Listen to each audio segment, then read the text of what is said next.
दोस्तों, आपका स्वागत है ऑल इन वन चैनल में। जैसा कि आपने टाइटल और थंबनेल में देखकर पढ़ ही लिया होगा कि आज हम 13 अगस्त के करंट अफेयर्स डिस्कस करने वाले हैं। उससे पहले अगर आप हमारे चैनल पर नए हो तो चैनल को सब्सक्राइब, और वीडियो अच्छी लगी तो वीडियो को लाइक और बेल नोटिफिकेशन को प्रेस कर ऑल कर दीजिए। तो दोस्तों, बिना किसी देरी के वीडियो को शुरू करते हैं। दोस्तों, पहली खबर है, जाइडस कैडिला ने लॉन्च किया सबसे सस्ता रेमडेसिविर। जाइडस कैडिला ने कोविड-19 के उपचार के लिए गिलियड साइंसेज के एंटीवायरल ड्रग रेमडेसिविर का सबसे सस्ता जेनेरिक संस्करण भारत में लॉन्च किया है। ये विश्व के तीसरे सबसे प्रभावित देश के अस्पतालों में कमी की रिपोर्ट के बाद शुरू किया गया था। जाइडस ने इसकी कीमत 2,800 रुपये प्रति 100 मिलीग्राम शीशी रखी है। ये कोविड-19 रोगियों का इलाज करने वाले सरकारी और निजी अस्पतालों को ब्रांड नाम रेमडेक के तहत बेचा जाएगा। नेक्स्ट न्यूज़ है, उड़ीसा सरकार ने बढ़ाया जुर्माना। उड़ीसा सरकार ने कोविड-19 प्रोटोकॉल के उल्लंघनकर्ताओं के लिए जुर्माना बढ़ाने का फैसला किया है। प्रस्ताव के अनुसार मास्क के उपयोग, सोशल डिस्टेंसिंग, सार्वजनिक स्थानों पर थूकना, इस तरह के अन्य नियामक उपाय के लिए नियमों का पालन न करने पर 2 वर्ष तक की अवधि के लिए कारावास अथवा 1 लाख रुपये तक के जुर्माने या दोनों का प्रावधान होगा। नेक्स्ट न्यूज़ है, असम सरकार ने शुरू की अरुणोदय योजना। लगभग 17 लाख परिवारों को वित्तीय सहायता प्रदान करने के उद्देश्य से असम सरकार 2 अप्रैल 2020 से राज्य में अरुणोदय योजना शुरू करने के लिए पूरी तरह से तैयार है। इस योजना के तहत पात्र परिवारों को आवश्यक खाद्य पदार्थों को खरीदने के लिए प्रति माह 830 रुपये की राशि दी जाएगी। ये असम में सबसे बड़ी प्रत्यक्ष लाभांतरण योजना होगी। नेक्स्ट न्यूज़ है, मणिपुर ने मनाया पैट्रियट्स डे। मणिपुर में 13 अगस्त 2020 को 1891 के एंग्लो मणिपुर युद्ध की याद में पैट्रियट्स डे मनाया जा रहा है। युद्ध के दौरान कई मणिपुरियों ने राज्य की स्वतंत्रता की रक्षा के लिए अपने जीवन का बलिदान दिया।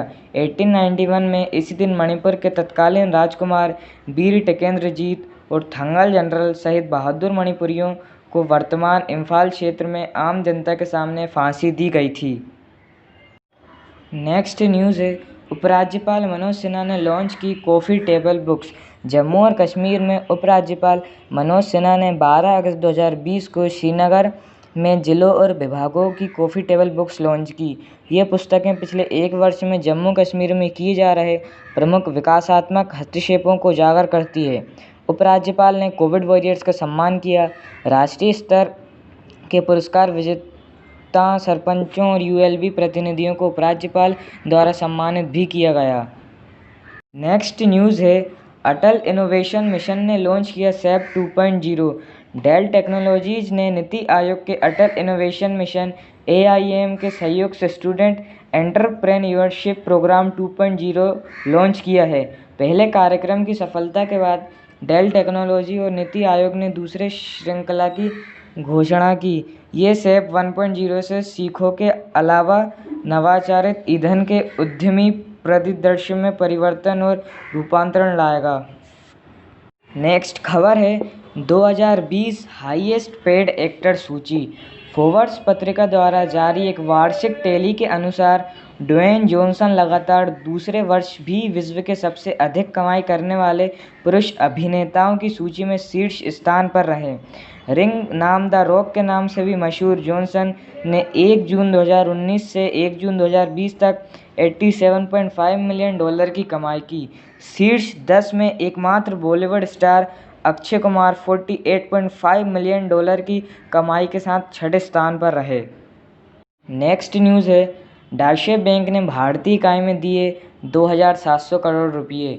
डाइशे बैंक ने राष्ट्र के भीतर अपनी प्रगति योजनाओं को वित्त पोषित करने के लिए अपने इंडियन डिपार्टमेंट ऑपरेशन में 2,700 करोड़ का पूंजी जलशेक पेश किया है। इसके साथ भारत की शाखाओं में तैनात कुल पूंजी अब 18,200 करोड़ रुपये हो गई है। इन फंडों का उपयोग संभवतः डाइशे बैंक इंडिया की सभी कंपनियों के अतिरिक्त विस्तार में मदद करने के लिए किया जाएगा। नेक्स्ट न्यूज़ है, जम्मू कश्मीर में जल निकायों की पहली जनगणना। वित्त आयुक्त राजस्व पवन कोतवाल ने जम्मू और कश्मीर के जल निकायों की पहली जनगणना शुरू की है। ये जल निकायों के महत्वपूर्ण मापदंडों जैसी उनकी संख्या, आकार, स्थिति, उपयोग के प्रकार, भंडारण क्षमता इत्यादि पर जानकारी प्राप्त करेगी। इसका नियंत्रण और निगरानी केंद्रीय स्तर पर जल संसाधन, नदी विकास और गंगा कायाकल्प मंत्रालय द्वारा किया जाएगा। नेक्स्ट न्यूज़ है नॉलेज क्लस्टर के लिए आधिकारिक मंजूरी। सरकार अपने प्रधान वैज्ञानिक सलाहकार के कार्यालय के माध्यम से अब आधिकारिक तौर पर पुणे नॉलेज क्लस्टर को मंजूरी दे दी है। इसका लक्ष्य विज्ञान और प्रौद्योगिकी, नवाचार और उद्यमिता के विभिन्न क्षेत्रों में और पुणे के आसपास के क्षेत्रों के उच्च स्तर की विशेषज्ञता वाले संगठनों को जोड़ना है। इनमें विश्वविद्यालय और महाविद्यालय, अनुसंधान प्रयोगशालाएं और अनुसंधान एवं विकास प्रतिष्ठान शामिल हैं। नेक्स्ट न्यूज़ है WGDP और USAID के साथ रिलायंस ने साझेदारी की। Women's global development and prosperity WGDP पहल के तहत US agency for international development USAID और रिलायंस फाउंडेशन के बीच एक नई साझेदारी भारत में जेंडर डिजिटल डिवाइस को पार करेगी। इस साझेदारी की घोषणा 11 अगस्त 2020 को WGDP कार्यक्रम में की गई थी, जिसकी मेजबानी संयुक्त राष्ट्र अमेरिका के उप सचिव स्टीफन बेजगुन ने की थी। नेक्स्ट न्यूज़ है Skyroot upper stage rocket engine परीक्षण करने वाला प्रथम aerospace startup Skyroot Aerospace ने एक अपर स्टेज रॉकेट इंजन का सफलतापूर्वक परीक्षण किया है। इसके साथ ये स्वदेशी रॉकेट इंजन बनाने की क्षमता प्रदर्शित करने वाली पहली भारतीय निजी कंपनी बन गई है। CV रमन के नाम पर निर्मित 3D printed rocket engine Raman में चलित पुर्जे कम है और इसका वजन समान क्षमता वाले पारंपरिक रॉकेट इंजन से आधे से कम है। नेक्स्ट न्यूज़ है आंध्र प्रदेश सरकार ने शुरू की YSR चेयूथा योजना। आंध्र प्रदेश के मुख्यमंत्री YS जगन मोहन रेड्डी ने स्थायी जीविका सुनिश्चित करने के लिए एक योजना YSR चेयूथा शुरू की है। ये लाभार्थियों को 4 वर्ष के लिए 75,000 की वित्तीय सहायता सौंप देगा। इस योजना के तहत 45 से 60 वर्ष की आयु वर्ग में SC, ST, BC अल्पसंख्यकों से संबंधित लगभग 23 लाख महिलाओं को 4 वर्षों की अवधि के लिए 18,750 रुपये प्रति वर्ष प्राप्त होंगे, जिसका कुल योग 75,000 होगा। नेक्स्ट न्यूज़ है सऊदी अरब ने ख़त्म किया पाकिस्तान को दिया गया ऋण। सऊदी अरब ने पाकिस्तान को दिए गया एक ऋण और संबद्ध तेल आपूर्ति समाप्त कर दी है। इसकी वजह इस्लामाबाद की आलोचना है कि रियाद बहुल संगठन इस्लामिक सहयोग संगठन OIC कश्मीर मुद्दे पर पर्याप्त कार्य नहीं कर रहा। पाकिस्तान के विदेश मंत्री ने यह भी धमकी दी थी कि यदि समूह कश्मीर पर एक स्टैंड अलोन सत्र बुलाने में विफल रहता है तो पाकिस्तान OIC को विभाजित कर देगा। नेक्स्ट खबर है DAC ने खरीद प्रस्तावों को दी मंजूरी। रक्षा अधिग्रहण परिषद DAC ने भारतीय वायुसेना के लिए 106 बेसिक ट्रेनर एयरक्राफ्ट सहित 8,722 करोड़ रुपये से अधिक के खरीद प्रस्तावों को मंजूरी दे दी है। DAC ने भारतीय वायुसेना की आधारभूत परीक्षण आवश्यकताओं को पूरा करने के लिए HAL से बेसिक ट्रेनर एयरक्राफ्ट की खरीद को मंजूरी दी। सर्टिफिकेशन के बाद 70 बेसिक ट्रेनर विमान HAL से खरीदे जाएंगे। नेक्स्ट न्यूज़ है रेजर पे ने लॉन्च किया नया टूल। टाइगर ग्लोबल समर्थित वित्तीय सेवा कंपनी रेजर पे ने व्यवसायों के लिए पेमेंट बटन लॉन्च किया है। यह उन्हें अपनी वेबसाइट या ब्लॉग पर कोड की एक पंक्ति जोड़कर अपने वेबसाइटों के भीतर भुगतान स्वीकार करने में सक्षम करेगा। यह अंतर्राष्ट्रीय भुगतान के लिए 100 से अधिक मुद्राओं का समर्थन करेगा, जबकि व्यवसाय मैनुअल इंटरवेंशन के बिना ग्राहकों को स्वचालित रसीद भेजने में सक्षम होंगे। नेक्स्ट न्यूज़ है Nirav Sheth MK institutional activities के CEO। MK global financial services ने नीरव शेठ को तत्काल प्रभाव से MK इंस्टीट्यूशनल एक्टिविटीज़ के CEO के रूप में नियुक्त करने की घोषणा की है। वे पूरी संस्थागत एक्टिविटी टीम का नेतृत्व करेंगे। हाल ही में उन्होंने SBI कैपिटल सिक्योरिटीज़ में संस्थागत एक्टिविटी के प्रमुख के रूप में कार्य किया। इससे पहले शेठ एंडलीज के साथ विक्री प्रमुख के रूप में जुड़े थे। नेक्स्ट न्यूज़ है 121 पुलिसकर्मियों को दिए गए मेडल फॉर एक्सीलेंस। 121 पुलिसकर्मियों को वर्ष 2020 के लिए केंद्रीय गृह मंत्रालय के medal for excellence in investigation से सम्मानित किया गया। इनमें से 15 प्राप्तकर्ता केंद्रीय जांच ब्यूरो (सीबीआई) के, 10 प्रत्येक मध्य प्रदेश और महाराष्ट्र पुलिस के, 8 उत्तर प्रदेश पुलिस के और 7 प्रत्येक केरल और पश्चिम बंगाल पुलिस से हैं। सूची में 21 महिला पुलिस अधिकारी भी शामिल हैं। नेक्स्ट न्यूज़ है, बांग्लादेश को मिलेगा जापान से सबसे बड़ा ऋण। जापान ने बांग्लादेश के लिए $3.1 मिलियन के अपने सबसे बड़े ऋण पैकेज पर हस्ताक्षर किए हैं। ये ऋण इसकी ऑफिशियल डेवलपमेंट असिस्टेंस (ODA) के तहत रियायती शर्तों के आधार पर बांग्लादेश की 7 परियोजनाओं के लिए दिया जाएगा। ये ऋण मौजूदा बंगबंधु पुल, हजरत शाहजलाल अंतर्राष्ट्रीय हवाई अड्डे के विस्तार आदि के समानांतर में जमुना रेलवे पुल के निर्माण को कवर करेगा। नेक्स्ट खबर है, पश्चिम बंगाल सरकार ने शुरू की एक योजना।